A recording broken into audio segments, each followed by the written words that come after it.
वालेकुम स्टूडेंट्स, ये आज हमारे पास फिजिक्स के साल 2024 का पेपर है। तो आइए इसे सॉल्व करते हैं। बिस्मिल्लाहिर्रहमानिर्रहीम। पहला क्वेश्चन है, briefly explain hardware abstraction as a function of operating system.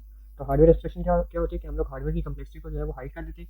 OS में जो है इस तरह के फंक्शंस पहले से बने हुए होते हैं, जैसे कि ये एक रीड फंक्शन है, ठीक है। इसमें क्या होता है कि हम लोग जस्ट रीड के फंक्शन को कॉल करते हैं और हमारे जो भी हमारा जो प्रोग्राम होता है उसके एंड के ऊपर जो है उसकी तरफ से जो है कर्नल ये ऑपरेशन परफॉर्म कर देता है खुद ब खुद। तो इससे क्या होता है कि हम लोग प्रोग्राम को जो है क्रॉस मशीन के लिए हम लोग बना सकते हैं, यानी एक मशीन के ऊपर हमने प्रोग्राम लिखा तो वो दूसरी मशीन के ऊपर भी चल जाता है, ठीक है।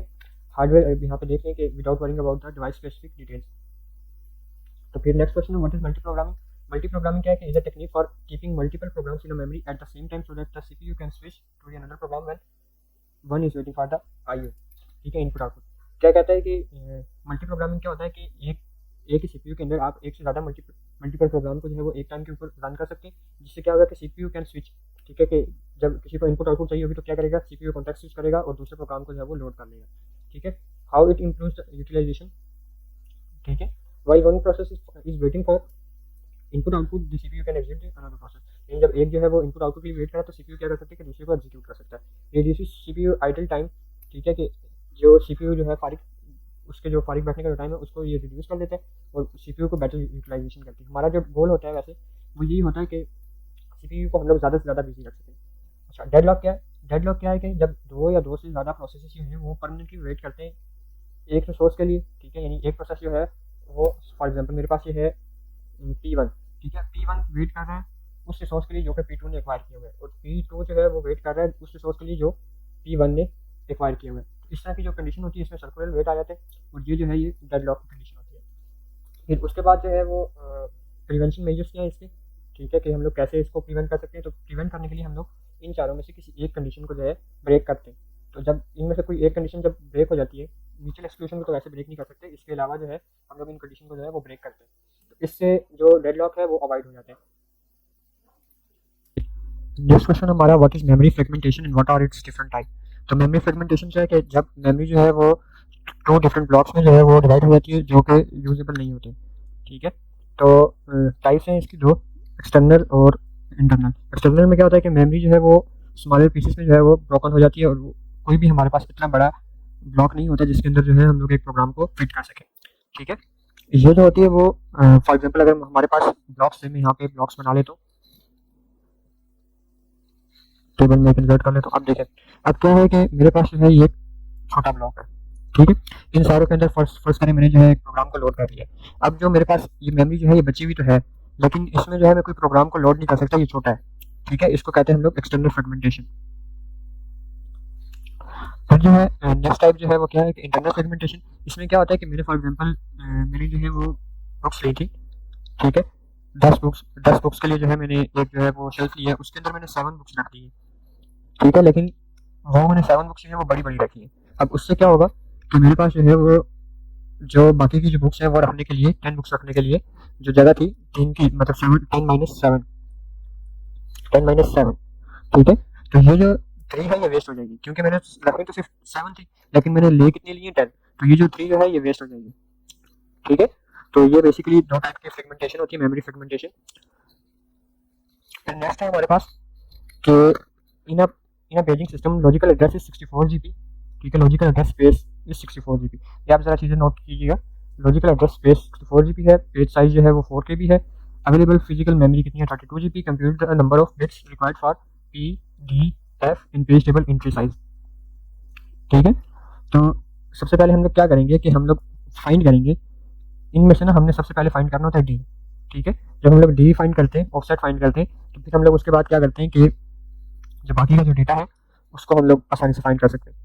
तो पेज साइज जो है, पेज साइज कैसे हम लोग निकालते होते हैं कि ये जो है ना, ठीक है, ये पेज साइज जो है, पेज साइज में अगर आप देखें 2 पावर 2 क्या होता है 4 होता है, और ये जो KB है K जो है इसकी पावर K इक्वल होता है 2 पावर 10 के, ठीक है।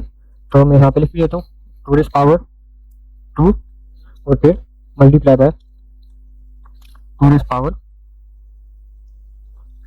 10, ठीक है। तो जब बेसिस सेम हो तो पावर ऐड हो जाती है, तो ये क्या आ जाएगा 2 इंटू 2 पावर 10 जो है ये इसका आंसर आ जाएगा। और फिर ये जो फिजिकल मेमोरी है ये जो G है इसमें, जी किसके इक्वल होता है 2⁻30 के, और जो 32 है ये 2⁻5 के इक्वल होता है। जब इन दोनों को ऐड करेंगे तो ये हमारे पास 2⁻35 बाइट्स आ जाएगा। अब नेक्स्ट देखें कि हम लोग यहाँ से डायरेक्ट भी हम लोग लिख सकते हैं ऑफसेट को। जो हमारा पेज साइज होता है उसको जब हम लोग इस तरह से कन्वर्ट करते होते हैं, क्योंकि पावर में जब हम लोग कन्वर्ट करते हैं तो हमारे पास ऑफसेट आ जाता है। और दूसरा इसका तरीका होता है log 2⁻12 ठीक है, यानी जो भी हमारा पेज साइज होगा उसको हम लोग पहले इस तरह से कन्वर्ट करेंगे और फिर उसका log 2 ले लेंगे तो हमारे पास आंसर आ जाएगा उसका 12 बिट्स। ठीक है, फिर जो नंबर ऑफ पेजेस हैं, नंबर ऑफ पेजेस जो है ये कैसे निकलते हैं, हम लोग इसको माइनस भी कर सकते हैं, ठीक है, और डिवाइड भी कर सकते हैं, एक ही बात होती है। तो आप लोग इसको डिवाइड कर लें या माइनस कर लें। नंबर ऑफ पेजेस किसके इक्वल होते हैं, जब बेसिस सेम हो तो आप माइनस भी कर सकते हैं, डिवाइड भी कर सकते हैं, लेकिन अगर जब बेसिस सेम ना हो तो आपने इसको डिवाइड ही करना है। तो देखिए number of pages equals to logical address space divide by page size. तो हमारे पास जो है पेज का साइज आ जाएगा, सॉरी नंबर ऑफ पेजेस आ जाएंगे। अब फिर जब हमारे पास नंबर ऑफ पेजेस आ गए तो उसके बाद हमने क्या करना है, उसके बाद हमने जो है इसका जो है पी फाइंड करना है। तो पी फाइंड करने के लिए आप सेम ये तरीका इस्तेमाल कर सकते हैं, log जो भी हो हमारे पास नंबर ऑफ पेजेस हो बेस 2 कर लें, या फिर डायरेक्टली यहाँ से जो है 24 बिट्स जो है वो आंसर लिख लें, यहाँ से आप डायरेक्टली पी लिख लें। फिर जब हमारे पास पी आ गया तो हमारे पास अब दो तरीके हैं। जब हमारे पास डी हो तो हमारे पास दो तरीके होते हैं इसको फाइंड करने के। एक तरीका जो होता है उसमें हम लोग क्या करते हैं कि जो हमारा फिजिकल मेमोरी होती है उसको जो हम लोग कन्वर्ट कर लेते हैं इस तरीके से, ठीक है, और फिर उसको माइनस कर लेते हैं। यानी 2⁻35 है ना, तो आप इसको 35 माइनस ये जो हमारे पास आया था 12 आया था, 35 माइनस 12 करेंगे तो आपका ये जो है आंसर आ जाएगा 23 बिट्स। यहाँ पे भी आप अगर माइनस करेंगे तो आपका सेम ही आंसर आएगा 2⁻23, ठीक है। तो फिर जो है पेज साइज एंट्री टेबल जो है इसमें देखें, पेज साइज एंट्री टेबल जो है इसमें हमारी जितनी फ्रेम्स होती है ना तकरीबन उतना ही जो है पेज टेबल का एंट्री साइज होता है, पेज टेबल एंट्री साइज होता है, ठीक है, क्योंकि वो दोनों जो है वो मैप हो रही होती है।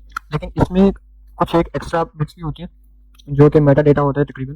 तो ये 23 है, तो हम लोग जब इसको मल्टीप्लाई करेंगे 8 से, ठीक है, यानी 3 × 8 करेंगे, राउंड ऑफ करके हम लोग लिखते होते हैं कि 8 की जो है मतलब 8 × 3 जो है हम लोग करके राउंड ऑफ करके देखेंगे तो ये कितना आ जाएगा 24, ठीक है, जो कि इससे बड़ा है 23 से बड़ा है, ठीक है। इसको हम लोग 8 से क्यों कर रहे हैं, क्योंकि ये जो है ना पेज टेबल एंट्री साइज ये हम लोग बाइट्स में कैलकुलेट करते होते हैं, और एक बिट 8 बिट में 8 बिट में सॉरी 1 बाइट्स में 8 बिट्स होते हैं, ठीक है।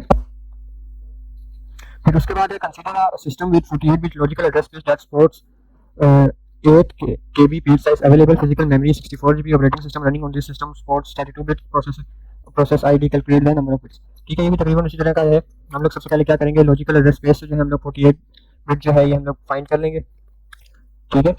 तो इसको जो है फिर हम लोग उसमें से जो है वो ये जो पेज साइज है इसमें से हम लोग जो है वो डिफाइन कर लेंगे। तो वही जो ऊपर हमने फार्मूला लगाया था number of pages equals to logical address space divide by page size, तो वही हम लोग यहाँ पे दोबारा से वो फार्मूला लगाएंगे, ठीक है। आपने कंफ्यूज नहीं करना, यहाँ पे आप स्लैश लगा लें या माइनस लगा लें, एक ही बात। तो पेज साइज को हम लोग डिवाइड कर देंगे लॉजिकल एड्रेस स्पेस से, ये जो हमारे पास बाइट्स में थी ये बिट में है, ये बाइट्स में है, ये चीज़ आपने याद रखनी है। और जो पेज साइज है 2⁻13 ये भी देख लें, ये भी बाइट्स में। तो इन दोनों को जब हम लोग माइनस करेंगे तो हमारे पास 2⁻35 आ जाएगा, और जब इसको log 2 करेंगे तो हमारे पास log बेस 2 करेंगे तो हमारे पास 35 बिट्स आ जाएगा, ठीक है।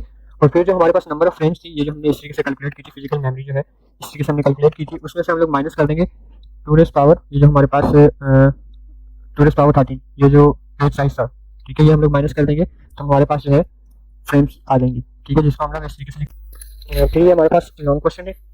तो इसमें हमने फाइंड करना है एवरेज वेटिंग टाइम जो है हमने कैलकुलेट करना है इन दोनों एल्गोरिथम्स के लिए, और गैंट चार्ट बनाना है, ठीक है। तो सबसे पहले हम लोग इसको शॉर्टेस्ट रिमेनिंग टाइम फर्स्ट की एल्गोरिथम्स हम लोग इसको सॉल्व करते हैं। तो उसके लिए आप देखें सबसे पहले क्या P1 जो है इसका अराइवल टाइम 0 है, तो सबसे पहले ये जाएगा मतलब ये सबसे पहले एग्जीक्यूट होगा। तो जब ये एग्जीक्यूट होगा 1 यूनिट ऑफ टाइम के लिए, तो इसके बाद क्या होगा कि अराइवल टाइम इसका भी जो है आ चुका होगा, यानी ये 0 से 1 तक के लिए जब एग्जीक्यूट होगा तो इतनी देर में P2 भी आ चुका होगा। फिर इसका जो है वो ब्रश टाइम हम लोग देखेंगे, इसका ब्रश टाइम क्या है, इसका ब्रश टाइम जो है ये P1 से कम है, तो फिर क्या होगा कि 1 यूनिट के लिए ये एग्जीक्यूट होगा। फिर उसके बाद P3 आएगा, क्योंकि जब ये 2 तक चल चुका होगा, 1 से 2 तक जब ये चल चुका होगा तो फिर इतनी देर में P3 भी आ चुका होगा। तो फिर इसका हम लोग देखेंगे P3 का जो है हम लोग ब्रश टाइम देखेंगे तो इसको भी जो हम लोग 1 यूनिट के लिए एग्जीक्यूट करेंगे तो इसका भी क्या हो जाएगा, माइनस हो जाएगा। फिर उसके बाद P4 है, P4 जो है ये जब आएगा इसका जो है, इसको हम लोग अराइवल टाइम इसका 3 है, तो हम लोग इसको एग्जीक्यूट करेंगे। तो एक दफ़ा जब एग्जीक्यूट करेंगे तो उसके बाद P5 आ चुका होगा, उसका ब्रश टाइम क्या है, P4 से ज़्यादा है, तो हम लोग P4 को जो है दोबारा से एग्जीक्यूट कर लेंगे। ठीक है, फिर क्या होगा कि अराइवल टाइम जो है वो, यानी ये अब एग्जीक्यूट हो चुका है 3 से लेके 4 तक। ठीक है, 4 तक एग्जीक्यूट हो चुका, तो इतने में जो है P6 आ गया। जब ये 5 हुआ, इसने 1 यूनिट टाइम के लिए जब एग्जीक्यूट किया तो 3 से लेके 5 तक ये एग्जीक्यूट हो गया। तो उसमें फिर क्या आ गया, P6 भी आ गया, उसका जो है ब्रश टाइम वो भी ज़्यादा है, तो हम लोग क्या करेंगे, इसको पूरा एग्जीक्यूट कर लेंगे। ठीक है, जब सारे प्रोसेसेस जो है वो रेडी क्यू में आ जाए तो उसके बाद जो है ये हम लोग ब्रश टाइम के हिसाब से इसको डायरेक्टली सॉल्व कर सकते हैं। ठीक है, यानी फिर उसके बाद जो है ये जो है शॉर्टेस्ट जॉब फर्स्ट की तरह जो है ये काम करता है। तो इसमें जो है शॉर्टेस्ट जॉब जो है इसकी P4 की जो है ये सबसे कम होगी, तो हम लोग इसको पूरा का पूरा एग्जीक्यूट कर देंगे 6 यूनिट ऑफ टाइम के लिए, 3 से लेके 6 यूनिट ऑफ टाइम के लिए हम लोग इसको एग्जीक्यूट कर देंगे। तो ये क्या हो जाएगा, 3 माइनस 3 इक्वल्स टू 0, यानी ये जो है P4 जो है ये पूरा एग्जीक्यूट हो जाएगा। उसके बाद दोबारा ये रेडी क्यू में नहीं जाएगा। इसको मैं यहाँ पे हाईलाइट भी कर देता हूँ, ये जो है हमारा पूरा एग्जीक्यूट हो चुका है। फिर उसके बाद जो है अब नेक्स्ट जो है वो सबसे कम अराइवल ब्रश टाइम किसका था, इसका था, जो कि हमारे पास था 3। अब जब ये दोबारा से रेडी क्यू में आएगा तो इसका जो है ब्रश टाइम वो सबसे कम है, तो ये भी पूरा का पूरा जो है ये 3 से लेकर 9 यूनिट ऑफ टाइम के लिए ये भी एग्जीक्यूट हो जाएगा। ठीक है, इसको मैंने हाईलाइट कर दिया। अब जो नेक्स्ट है इसके बाद फिर जो हमारे पास सबसे कम किसका है, P2 का, तो P2 जो है ये 9 से लेकर 13 तक ये भी पूरा का पूरा एग्जीक्यूट हो जाएगा, और इसी तरीके से जो है बाकी सारे भी एग्जीक्यूट हो जाएंगे अपने टाइम के हिसाब से।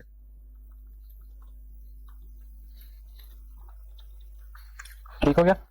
अब जो नेक्स्ट है वो है राउंड रोबिन। उसमें क्या है कि हमारे पास 3 यूनिट ऑफ टाइम का क्वांटम है इसका, सॉरी पहले हम लोग ये एवरेज वेटिंग टाइम जो है ये कैलकुलेट कर लेते हैं। तो सबसे पहले आप देखें कि इसका कंप्लीशन टाइम क्या है। तो P1 जो है ये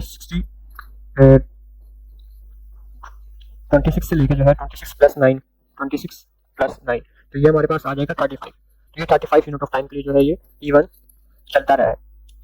ठीक है, तो इसका कंप्लीशन टाइम क्या है P1 का 35, और फिर उसके बाद P2 का क्या है, P2 जो है P2 ये रहा, तो ये P2 जो है 9 से लेकर 13 तक चला था। तो फिर ये P3 जो है ये लास्ट टाइम कब गया था, ये 6 से लेकर 9 यूनिट ऑफ टाइम, तो इसका ये जो 9 है वो यहाँ पे आ जाएगा। P4 यहाँ से 3 से लेकर 6 तक चला था, 3 से 6 तक। ठीक है, तो P4 का क्या आ जाएगा, 6 आ जाएगा। फिर इसी तरह जो है P5 का देख लेते हैं। P5 का यहाँ से हम लोग इसको अगले से देख लेते हैं, 19 यूनिट ऑफ टाइम तक चलेगा, और P6 जो है वो 26 यूनिट ऑफ टाइम तक चला। अब जो है इसका फार्मूला क्या होता है, टर्न अराउंड टाइम का फार्मूला क्या होता है, completion time minus arrival time. तो 35 माइनस 0 करेंगे तो 35 आ जाएगा, 13 माइनस 1 करेंगे तो 12 आ जाएगा, और 9 माइनस 2 करेंगे तो 7। इसी तरीके से नेक्स्ट जो है वो सारे आ जाएंगे। और फिर ये जो वेटिंग टाइम जो है इसका जो फार्मूला है, ठीक है, वो क्या है, turn around time minus brush time. तो आप लोग जब टर्न अराउंड से 35 में से माइनस 10 करेंगे तो 25, और रेस्ट ऑफ ऑल जो है वो भी इसी तरीके से आ जाएंगे। और फिर जो है हम लोग इन सबके जो टोटल है वो फाइंड कर लेंगे। ब्रश टाइम का टोटल जो है ये हम लोग यहाँ से फाइंड कर लेंगे कि ये जो है ये सारे हम लोग इस तरीके से फाइंड कर लेंगे।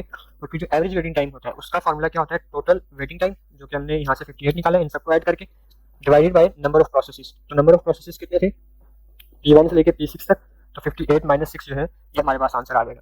नेक्स्ट है हमारे पास राउंड रोबिन स्केजुलिंग एल्गोरिथम। इसमें हमारे पास 3 यूनिट ऑफ टाइम का क्वांटम है। तो आप, मैं इसको थोड़ा सा जूम आउट कर लेता हूँ ताकि हम लोग इस वाली टेबल से ही जो है हम लोग देख सकें। तो P1 जो है, P1 ये 0 से लेकर 3 यूनिट ऑफ टाइम तक चला। इसमें क्या होता है कि हम लोग राउंड वाइज जो है 1 से लेकर 6 तक जो हम लोग प्रोसेसेस को हम लोग चलाते रहते हैं। अगर तो गिवन टाइम में, गिवन क्वांटम में जो है वो एग्जीक्यूट हो जाता है, मुकम्मल एग्जीक्यूट हो जाता है, तब वो दोबारा से रेडी क्यू में नहीं आता, नहीं तो वो दोबारा से रेडी क्यू में लग जाता है। तो 0 से 3 तक हमने P1 को एग्जीक्यूट किया, फिर 3 से 6 तक P2 को एग्जीक्यूट किया, फिर 6 से लेकर 9 तक P3 को एग्जीक्यूट किया। ठीक है, और ये सारे जो है खत्म नहीं होंगे, सिर्फ P4 जो है वो आप लोग देख सकते हैं 3 यूनिट ऑफ टाइम में जो है ये एग्जीक्यूट हो जाएगा। तो P4 जो है ये मुकम्मल एग्जीक्यूट हो जाएगा, ये दोबारा से रेडी क्यू में नहीं जाएगा। बाकी सारे जो है आप लोग यहाँ पे इसको जरा देख लीजिएगा, खुद एक दफ़ा कैलकुलेट कर लीजिएगा। तो हम लोग आते हैं इस डायरेक्टली इस क्वेश्चन की तरफ। इसको मैं यहाँ से अब जो है ये हमें सही नज़र आ रहा है। तो यहाँ से आप कंप्लीशन टाइम जो है देख के यहाँ पे लिख लीजिएगा। कंप्लीशन टाइम जो है मैं आपको बता चुका हूँ कैसे लिखते होते हैं, ठीक है। और वही जो है आपको ऊपर भी बता चुका हूँ टर्न अराउंड टाइम जो है ये कैसे फाइंड करते हैं, वेटिंग टाइम जो है ये कैसे फाइंड करते हैं, आप लोग ऊपर से जो है कैलकुलेट करके यहाँ पे लिख लीजिएगा, ठीक है। तो नेक्स्ट है हमारे पास क्रिटिकल सेक्शन प्रॉब्लम। अब क्रिटिकल सेक्शन प्रॉब्लम क्या होती है कि मल्टीपल प्रोसेसेस जो होते हैं हमारे पास वो एक टाइम के ऊपर चल रहे होते हैं, लेकिन हमने क्रिटिकल सेक्शन जो है वो एक वक्त में सिर्फ एक प्रोसेस को ही देना होता है, ठीक है। तो क्रिटिकल सेक्शन प्रॉब्लम क्या है, deals with the situation where multiple processes और थ्रेड्स शेयर कॉमन डेटा और रिसोर्स, ठीक है, वेरिएबल मेमोरी फाइल्स वगैरह या हार्डवेयर वगैरह। फॉर एग्जांपल हमारे पास एक ही प्रिंटर है, ठीक है, तो वो मल्टीपल हमारे पास कंप्यूटर्स हैं और एक ही प्रिंटर है, तो हमारे पास क्या है कि हार्डवेयर रिसोर्सेज जो है वो कम है। तो अब वो सारे के सारे क्या कर रहे हैं कि एक डेटा को जो है वो शेयर कर रहे हैं। तो critical section is a part of program where a process accesses shared resources. जब वो शेयर्ड रिसोर्सेज का यूज करते हैं मैं वो बता चुका हूं। प्रॉब्लम स्टेटमेंट क्या है, how to design a protocol so that two processes execute their critical section at the same time while still allowing correct and efficient progress, ठीक है। ये सारा आप पढ़ लीजिएगा, इतना ज़्यादा ज़रूरी नहीं है। ज़रूरी क्या है वो ये तीन चीज़ें हैं जो भी हम लोग गुड सोल्यूशन अगर हम लोग बताएंगे। उन्होंने यहाँ से पूछा कि 3 कैरेक्टरिस्टिक्स क्या है गुड सोल्यूशन की, तो उसमें क्या होना चाहिए, म्यूचुअल एक्सक्लूजन होना चाहिए, प्रोग्रेस होना चाहिए और बाउंडेड वेट होना चाहिए। म्यूचुअल एक्सक्लूजन क्या होता है कि ओनली वन प्रोसेस, कि एक वक्त में एक ही प्रोसेस जो है वो एग्जीक्यूट होगा। प्रोग्रेस क्या होती है कि अगर तो क्रिटिकल सेक्शन के अंदर कोई और प्रोसेस नहीं है तो अगले प्रोसेस को बगैर किसी देर के क्रिटिकल सेक्शन के अंदर भेज दो, ठीक है। और ये नहीं होना चाहिए कि जो जाना चाह रहे हैं उसी को ही भेजो, जो नहीं जाना चाह रहा है उसको ना भेजो, यानी जिसका काम ही नहीं है क्रिटिकल सेक्शन से उसको ना भेजो। बाउंडेड वेट क्या होता है कि हर प्रोसेस को किसी ने एक खास वक्त दिया जाए कि इतने टाइम बाद जो है आपका नंबर आएगा, ठीक है। स्टारवेशन नहीं होनी चाहिए। फिर इसके जो है वो टेक्निक्स क्या है, सॉल्यूशन की एक पीटरसन एल्गोरिथम और एक डेकर्स एल्गोरिथम है, ठीक है। हार्डवेयर बेस्ड सॉल्यूशन क्या है, टेस्ट एंड सेट या इसको सेट एंड टेस्ट भी बोल रहे हैं, कंपेयर एंड स्वैप और स्वैप इंस्ट्रक्शन, ये जो है ये इनके हार्डवेयर बेस्ड सॉल्यूशन है। फिर तीसरा क्या है, सीमाफोर बेस्ड सॉल्यूशन, इसमें आप बाइनरी सीमाफोर को यूज़ कर रहे हैं जिसको हम लोग म्यूटेक्स कहते हैं, म्यूचुअल एक्सक्लूजन, या फिर जो है आप काउंटिंग सीमाफोर जो है ये यूज़ कर लें। हाई लेवल क्या होते हैं कि आप जो है एक मॉनिटर नाम का वेरिएबल बना लें, या आप कंडीशन वेरिएबल बना लें, या म्यूटेक्स लॉक बना लें, ठीक है। तो फिर उन्होंने यहाँ पे पूछा कि what is a process in PCB, what how a process is different from a thread और ड्रा दी, ये सारा कुछ उन्होंने जो क्वेश्चन आप पढ़ लीजिएगा। अब पीसीबी क्या होता है कि प्रोसेस क्या होता है, सबसे पहले ये देख लेते हैं। A program in execution is called process, ठीक है। जब भी हम लोग प्रोग्राम को जब हम लोग एग्जीक्यूट करते हैं तो वो एक प्रोसेस बन जाते हैं, यानी जब तक जो है वो हार्ड ड्राइव के अंदर होता है तब तक वो स्टैटिक फाइल होती है, जब वो रन हो रही होती है, एग्जीक्यूट हो रही होती है, जब वो सीपीयू के अंदर आती है तो वो प्रोसेस बन जाती है। तो इसमें क्या होता है, प्रोसेस में क्या होता है, सॉरी ये पीसीबी में क्या होता है, प्रोग्राम का कोड होता है, करंट एक्टिविटी होती है, यानी जिसको हम लोग प्रोग्राम काउंटर कहते हैं, जो जिसमें नेक्स्ट इंस्ट्रक्शन कौन सी रन होनी है वो स्टोर होती है। फिर सीपीयू रजिस्टर्स होते हैं, डेटा स्ट्रक्चर कौन सा यूज हुआ ये होता है, और रिसोर्सेज इसको कौन कौन से चाहिए, प्रोसेस को रिसोर्सेज कौन कौन से चाहिए वो होते हैं, ठीक है। Program is a active entity, ठीक है, sorry process is a active entity, जो प्रोग्राम होता है वो पैसिव एंटिटी होते हैं, ठीक है। फिर नेक्स्ट है what is the content of PCB, ये जो ऊपर है वही जो है सारा कुछ उसमें भी यही होता है, ठीक है। बस कुछ एडिशनल इन्फॉर्मेशन होती है, प्रोसेस आईडी होती है, प्रोसेस स्टेट होती है कौन सी स्टेट में है वो, फिर जो है मेमोरी मैनेजमेंट इन्फॉर्मेशन होती है, शेड्यूलिंग इन्फॉर्मेशन होती है, ठीक है। और फिर जो है इनपुट आउटपुट जो है ये सारी इन्फॉर्मेशन होती है कि इसको इनपुट आउटपुट कौन सी चाहिए, वो सारा कुछ जो है इसमें स्टोर होता है, पीसीबी में स्टोर होता है,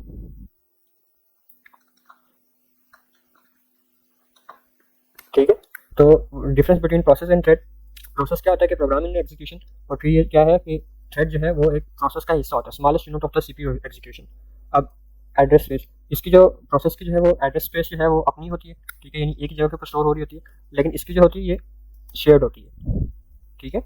मैं इसमें यहाँ पे जो है वो एक एग्जाम्पल के लिए जो है इमेज भी लगा दूंगा, तो आप वीडियो की डिस्क्रिप्शन से आप डाउनलोड करके पेपर को देख लीजिएगा। तो इसमें क्या होता है कि पीसीबी होता है और इसमें क्या होता है टीसीबी होता है, थ्रेड कंट्रोल ब्लॉक होता है। फिर कम्युनिकेशन क्या होती है, इसकी एक्सपेंसिव होती है, यानी ये जो है, और इसकी जो है इजी होती है क्योंकि इसकी शेयर्ड मेमोरी होती है। क्रिएशन प्रोसेस की स्लो होती है, थ्रेड की फास्ट होती है। कॉन्टेक्स्ट स्विचिंग प्रोसेस की जो है वो हैवी होती है क्योंकि एक पीसीबी को निकाल के दूसरे पीसीबी को लोड करना होता है। और इसमें क्या होता है कि हम लोग एक ही जगह के ऊपर, क्योंकि हमारा डेटा जो है वो स्टोर हो रहा होता है, तो हमें एक थ्रेड से दूसरे थ्रेड पे मूव करना जो है वो ईजी होता है क्योंकि इसका डेटा जो है वो शेयर होता है। अच्छा, अब क्या है कि one process crash does not effect other process, क्योंकि इसमें जो थ्रेड में है वो एक ही प्रोसेस होता है और टीम वर्क से वो प्रोसेस जो है वो एग्जीक्यूट हो रहा होता है, तो एक थ्रेड के क्रैश करने से पूरा का पूरा जो प्रोसेस है वो इफेक्ट हो जाते हैं। तो ये 6 स्टेट मॉडल है। 6 स्टेट मॉडल में जो 5 स्टेट मॉडल आपने पढ़ा होगा उसके अलावा जो है वो एक जो है वो न्यू स्टेट होती है जिसको हम लोग कहते हैं सस्पेंडेड। ठीक है, बस एक ही स्टेट जो है वो न्यू है, बाकी सारी की सारी जो है वो वही स्टेट्स हैं जो आपने 5 स्टेट मॉडल में पढ़ी हैं।